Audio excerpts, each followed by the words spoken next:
This is Investment Perspectives with Brad Kimes. Daily live streaming interactive featuring Mrs. Backup. Subscribe, hit the notification, smash the likes. Now, here's Backup Brad Kimes. Come on in.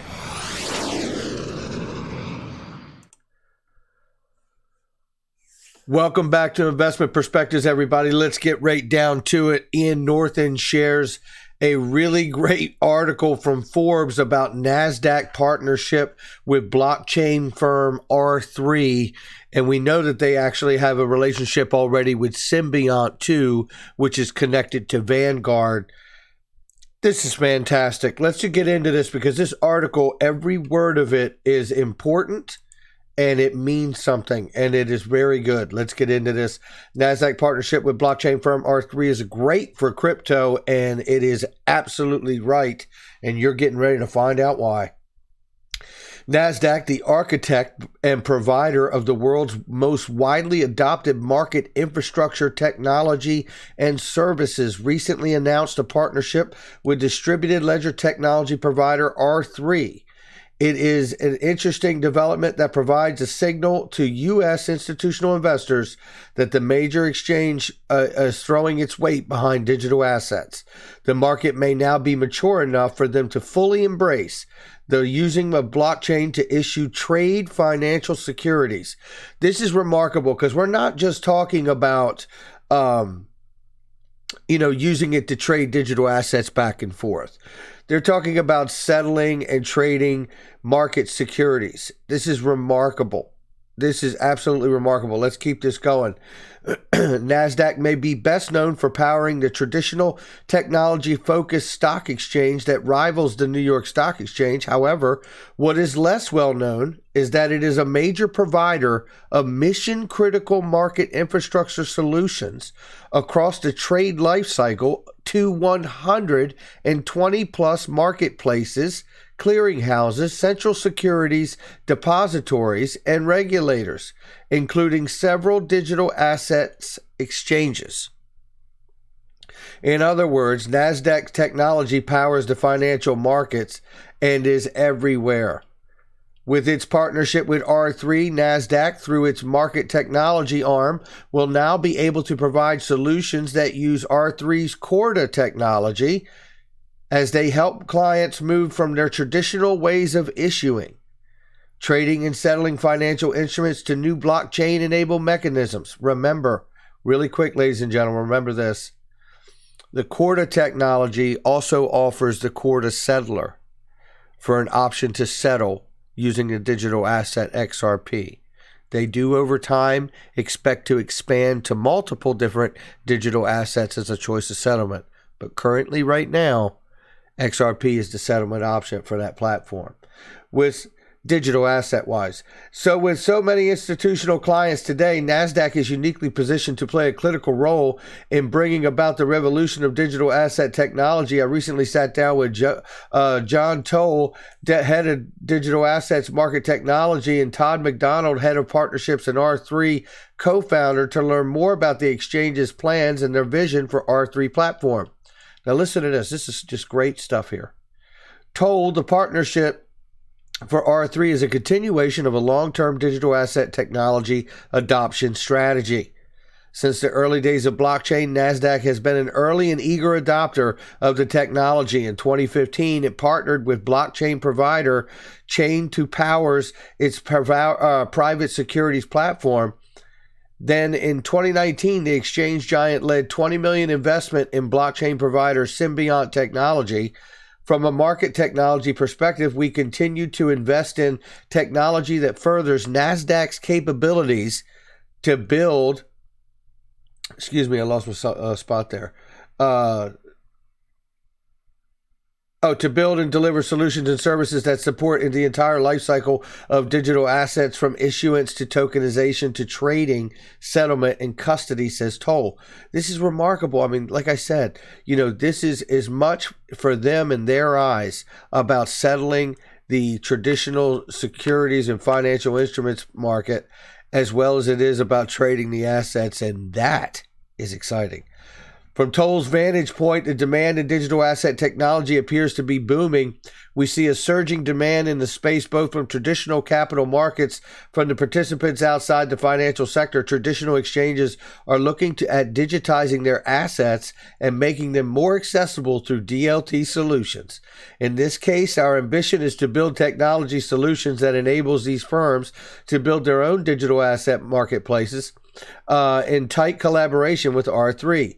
That's important data point from a technology company on the front lines of the adoption of digital assets in the institutional segment of financial services. You better believe it is.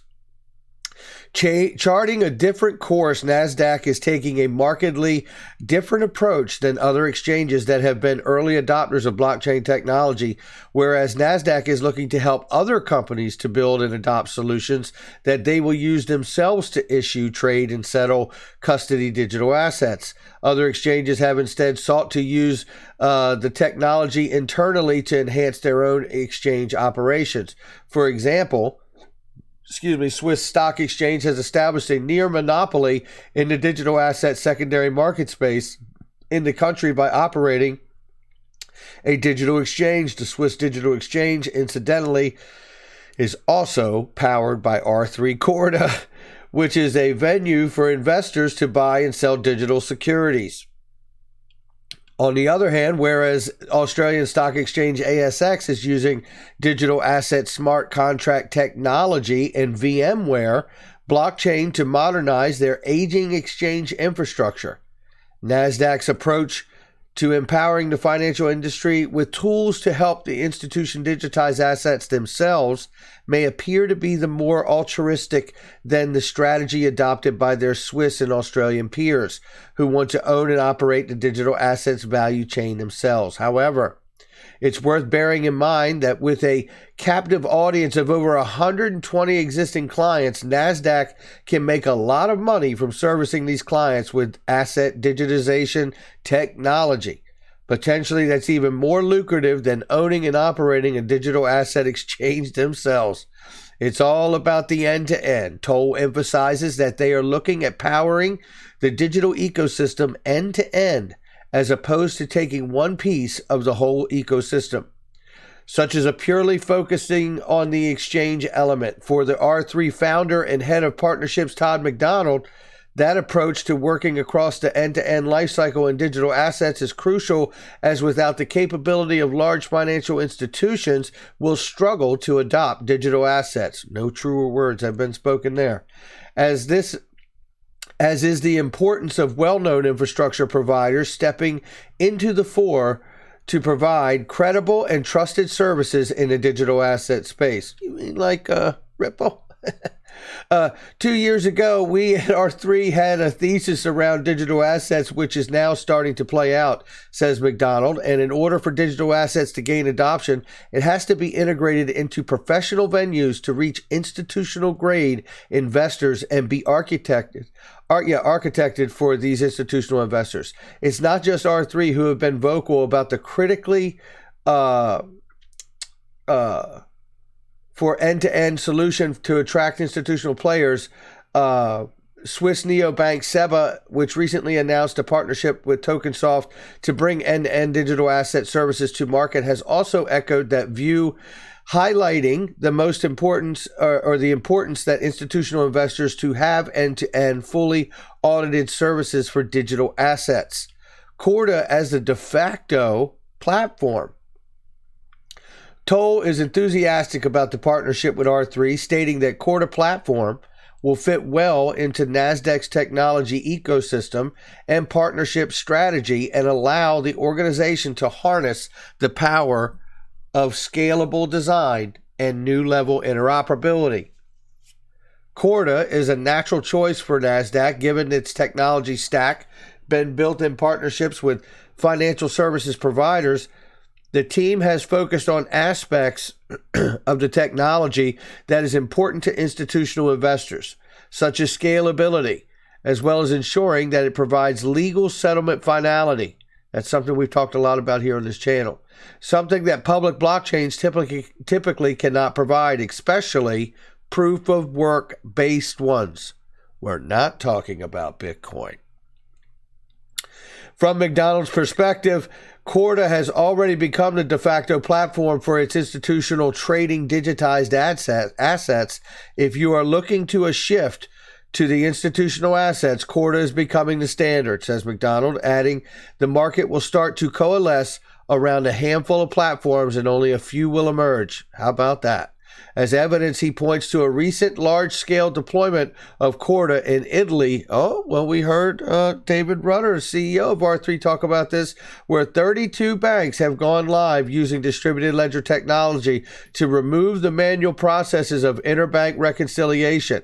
That's not a POC, it's production stuff, says McDonald, indirectly taking a swipe at the common accusation leveled at blockchain that nothing ever seems to get off the proof of concept in the world of enterprise blockchain. Is McDonald right to claim that Corda has become the de facto standard? Certainly, Corda has made some significant inroads into the financial services ecosystem. Corda powers a number of large trade finance consortia, a liquid asset collateral exchange, Switzerland's digital asset exchange, the DTCC's trade information warehouse, and a number of insurance consortia. That said, there are enterprise blockchain plays in the financial market which have achieved some traction. For example, Axani has established a foothold in the derivatives and securities lending space, as well as being a partner with R3 in the trade information warehouse project. Symbiont has also had some notable traction in the fund management space. IBM has a presence in the financial services, particularly in payments and currency swaps. Digital asset has also achieved traction in their implementation with the Australian Stock Exchange ASX. While it's unclear what the few platforms that the industry will coalesce around R3, Axani, Symbiont, Digital Asset, and IBM Hyperledger Fabric appear to be the top ones in the financial services. Blockchain agnostic, while NASDAQ is clearly excited about its collaboration with R3, that doesn't mean the exchange giant is walking away from its partnership and investment in the aforementioned Symbiont.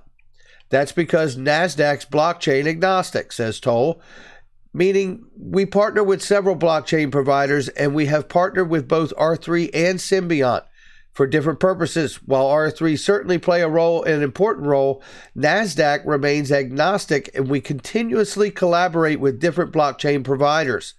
Our ambition and overall strategy is to ensure that we have solutions and partnerships that meet the unique needs from our clients and their business requirements. Importantly, we will continue to partner with companies that help us develop and deliver according to our clients' needs and requests. That is always our main focus. Toll wouldn't be drawn on where NASDAQ would choose to use R3 over Symbiont or vice versa, stating only that our overall strategy is to partner with them in both in order to cater to different client needs when developing digital asset solutions for the capital markets. Certainly, Symbiont has strong traction in both the fund management and currency swap space, having successfully deployed their technology at the fund management giant Vanguard. And they should have capitalized giant because Vanguard is a giant. Symbiont technology also powers Synapse, which is a blockchain-enabled syndicate lending platform servicing $1 trillion plus bank lending market. The company has also partnership with father of securitization, Rainier Partners, and a leader in mortgage security space, leading some commentators to speculate that the organization may jointly launch a blockchain-enabled digital mortgage product, which would be phenomenal. A maturing ecosystem, NASDAQ's efforts in supporting the adoption of the digital assets is one of a number of recent examples of how the world digital assets has increasingly started to look as though it is ready for prime time.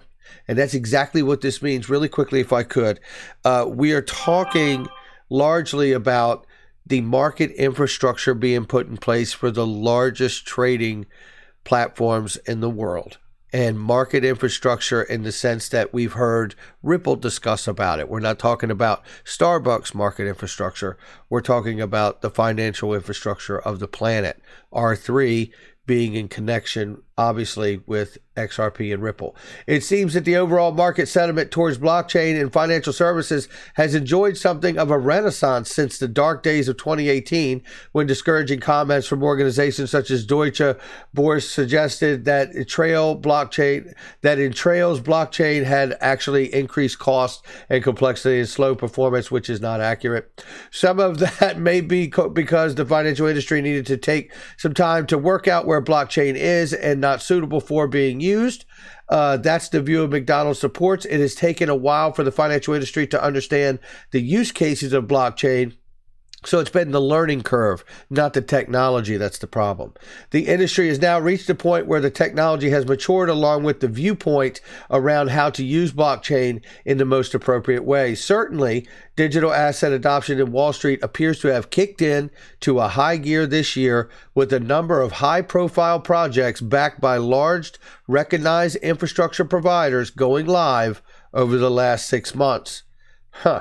February, for example, saw the launch of blockchain-based equity settlement services by deposit and clearing company DTCC, an entity that settles over $4 quadrillion worth of securities daily.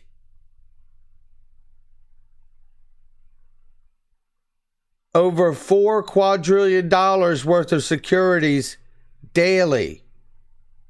I'm going to keep going. In March, Options Clearance Corporation signed a deal with Axonity to move its stock lending infrastructure, which supports over $72 billion of stock lending over the company's distributed ledger technology. A month prior, Axonity also announced that 15 of the leading sell-side and buy-side firms in the equity swaps market were now using a distributed ledger network built using Axonity's technology to manage equity swap transactions. Paxos also announced in February they go live on equity security settlement services, and instant Credit Suisse that use digitized dollars in equities using their distributed ledger technology bank chain. And finally, in the last few days, DTCC has announced 2 projects, Ion and Whitney, the former being an effort to use distributed ledger technology to improve the settlement process, and the latter being an approach to provide an end-to-end service for digital assets. Whitney, in particular, is notable given that it's focusing on establishing end-to-end digital asset processing capability with 2 different approaches from the major infrastructure providers. The DTCC seeking to offer a vertically integrated digital asset platform, and NASDAQ to work with the financial infrastructure providers to help them build out their own asset digitization offering.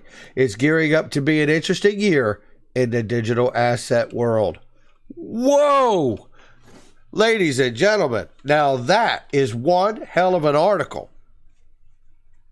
Maybe, just maybe, it's exactly like Brad Garlinghouse said in the new year of 2020.